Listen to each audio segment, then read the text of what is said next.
going to go underground on an underground mine tour, but I'll give you some information. So when you go underground, the height is going to start off at 5.5 feet in height, and it's going to be that height throughout the entire tour. Now at the very end of the tour, there's going to be a 30-foot section that'll be 4 foot 2 feet in height. Now, why it's 4 foot 2 feet in height? That's only 30 feet, and we'll give you benches halfway through it, so it's only a matter of getting down, walking 15 feet, you can sit down. We'll give you ponchos and hard helmets for your time underground. Now, at any point in the tour, for any reason at all, you are allowed to leave. Just notify your tour guide and you'll send it back out. So if you're not having fun, we won't keep you. Other than that, we're going to get one group of 25. They're going to go right down and do a tour. The other group is going to go and do the museum, and then once they're finished that, they can go right down on the tour. But we'll just put you up here. A coal mine, you're going into a mine that was mostly labor intensive. The only equipment that they would have would be air operated, okay? So you're going back 100 years, all right? So that would be the difference. Lamps, okay? And these lamps would have a fuel source, probably naphtha, okay? And how they would detect methane gas is the flame would be set at a certain level, a very minute level.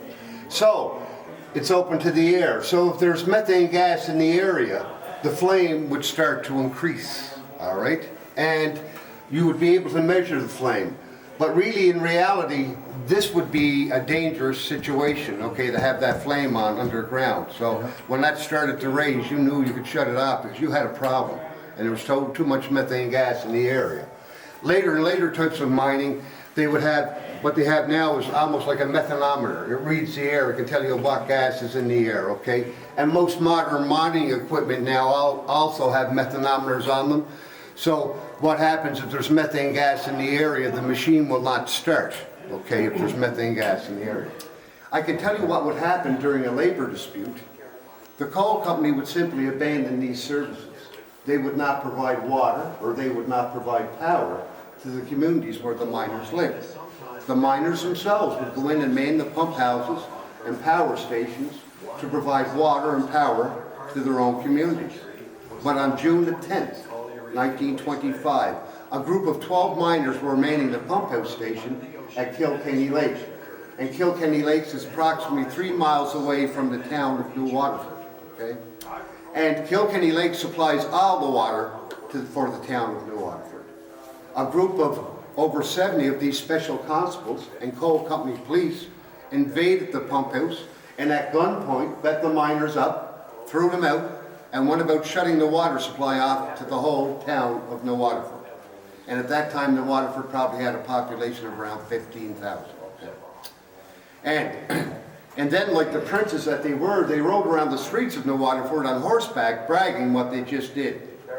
The next morning, on June the 11th, a group of 800 men, women, and children marched from Plummer Avenue, New Waterford, to Kilkenny Lake to have the water supply turned back on. I must tell you now that the miners and their families were not armed. The special constables were.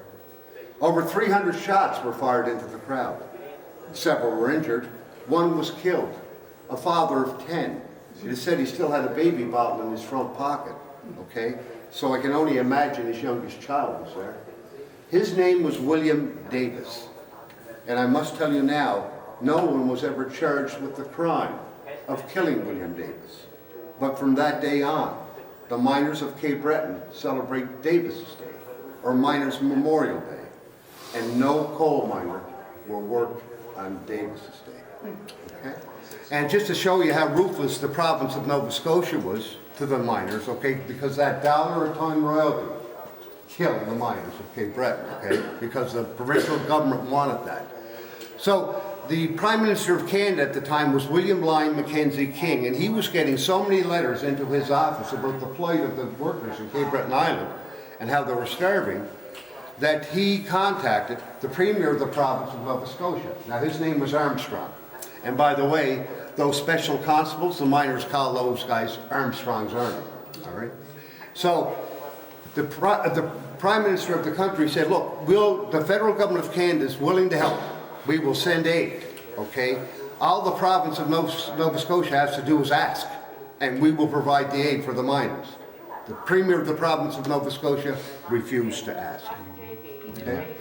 All right, we're going to sneak through here, guys. If this is the bottom of the ocean floor, we would have to be at least 2,700 feet below that. And we would go out that 6 to 6.5 miles under the Atlantic Ocean, okay? And it would take us approximately 45 minutes just riding down one way, okay?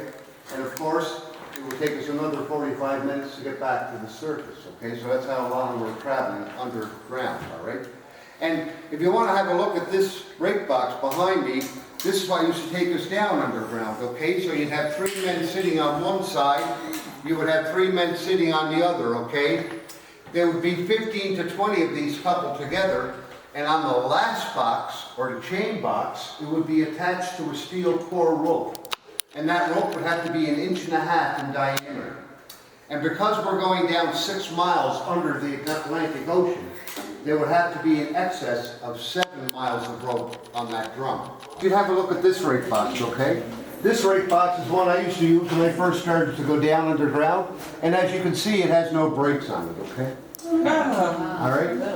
The year was 1919. 27 men were killed when the rope on the rake box broke at 12 calorie in oil, okay? I can tell you now what your first experience would be if you were sitting in that rake box when that broke. You'd go back like a slingshot, okay?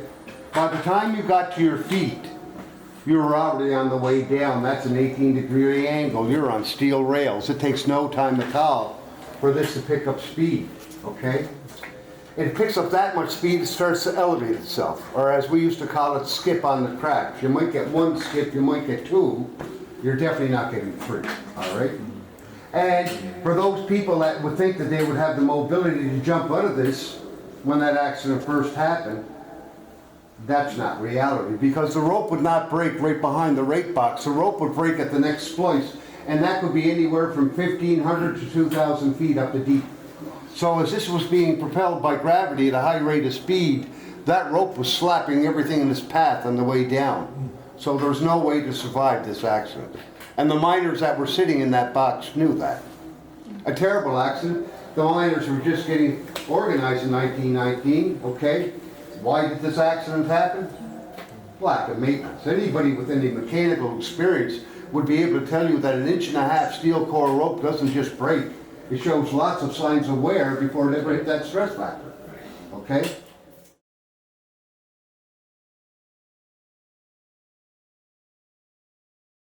Out of the mine. Please let me know. My name is Terry, okay? What will happen, somebody will walk down from the surface and walk you back out of the mine, all right? The tour is going to go on, but if you want out of the mine at any time, we can definitely do that for you, okay? And the second thing is this. More people jump usually when I do that, but you did okay. Coronary. If you're over 5 feet 5 inches high, you're going to hit your head, and I'm going to hit my head. And usually we have a laugh about the first person that hits their head. Guys, we're going to walk very slowly, okay? And you're going to do some bending, okay? But we're going to take it very slowly.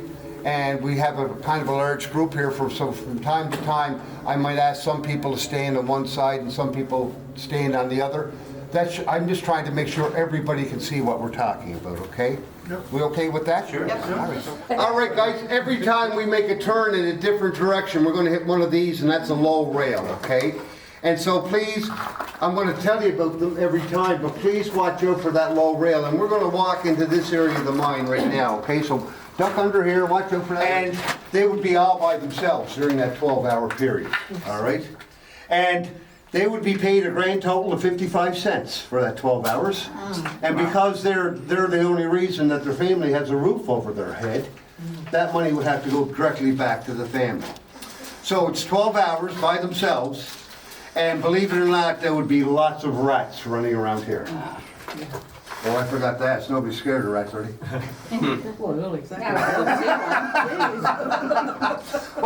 Well, I got to joke around too. You know what? I get in some trouble when I joke around with tourists and people coming on tours down here, because I took a group of ladies down here last week. And they came in here and we're doing a little talk, just as I'm talking to you right now. And when the pumps come on underground, they come on with a very loud bang.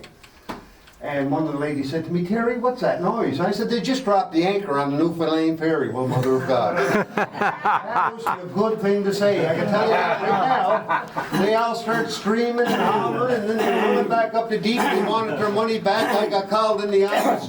I don't say that anymore, I can assure you that. All right, let's go through this air door, guys.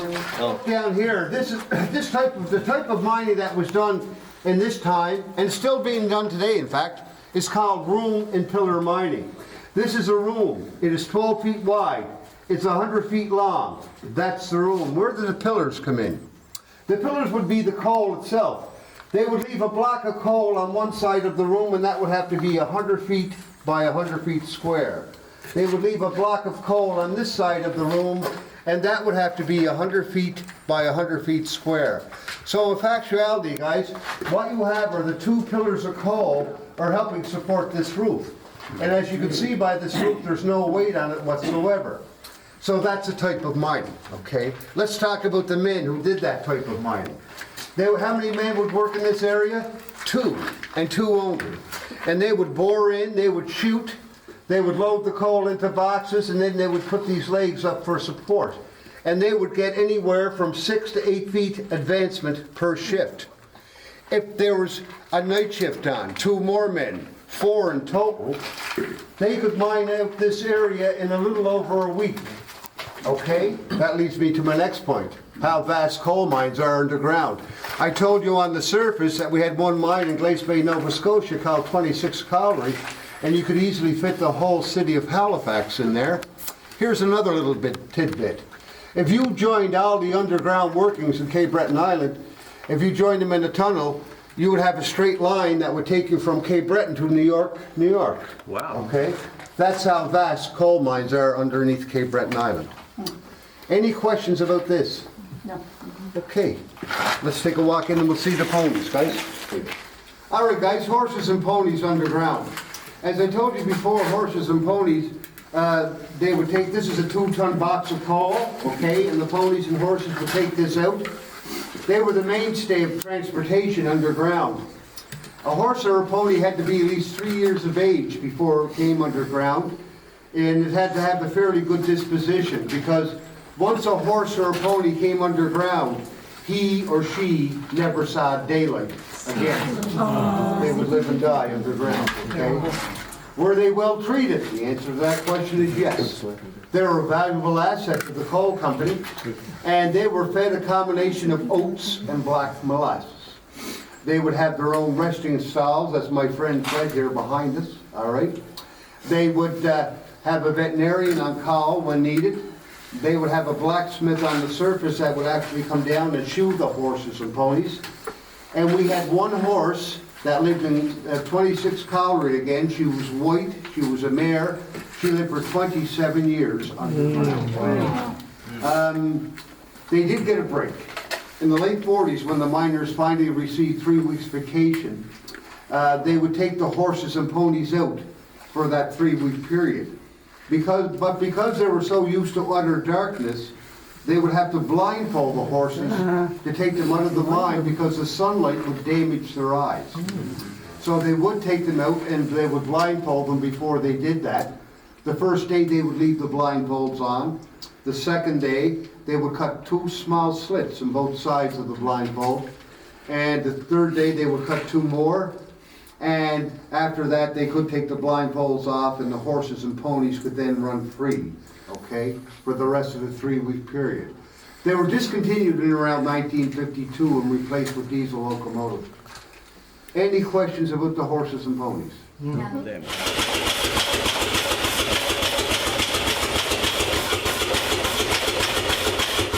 Did that, you could then put the dynamite in that you had to pay for, by the way, and you'd get ready to set your explosion off. But before you did that, you would have to do this. Canaries were taken down underground in large cages. You would go to the large cage and you would take a canary from that cage, and you would put in a smaller cage like this. And then you would hold the canary up. Why? Methane gas is lighter than air. So if there's any methane gas in the area, that's where it's going to be. Why a canary? most small birds would do. Canaries were the birds of choice. All right? Canaries and most small birds have a very low tolerance to methane gas. All right? They will be able to detect methane gas even in a very minute level in the air. So how they would detect that, guys, they would start to shiver. They would start to shake. They would start to act abnormally. If that was the case, you had a bit of a problem, okay? Because there wasn't enough fresh air coming into this area to dilute the methane gas. But once you did that, once you accomplished it, you could then set off your explosion, and around 10 to 12 tons of coal would land to where my light is, and then you would start to use this.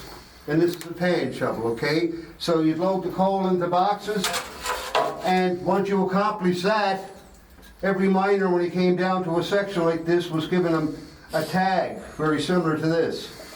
And you would tie that onto your box. So when that box of coal got to the surface, they could tell that this box of coal was mined in this area of the mine, and you and your partner were the two men that did it, okay?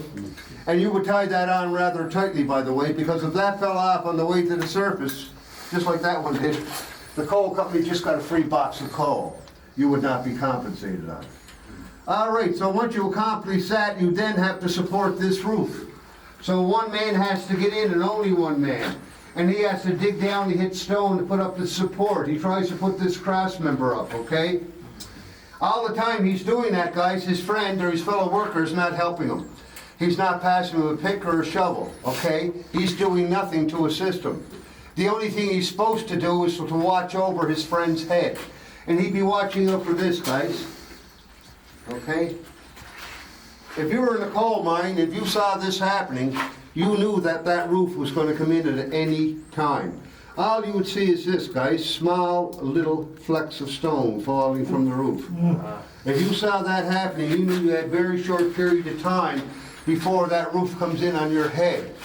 So you see, if this man is in there, if he's digging and he's looking up at the roof, digging, looking up, he's wasting way too much time. It's too inherently dangerous. He has to put his life in the hands of the person that he's working with. And when he would finish there, I would have to go in, I would do this one, and he would do the same for me. So if anybody ever wants to know why there's such a strong bond between coal miners, that's it.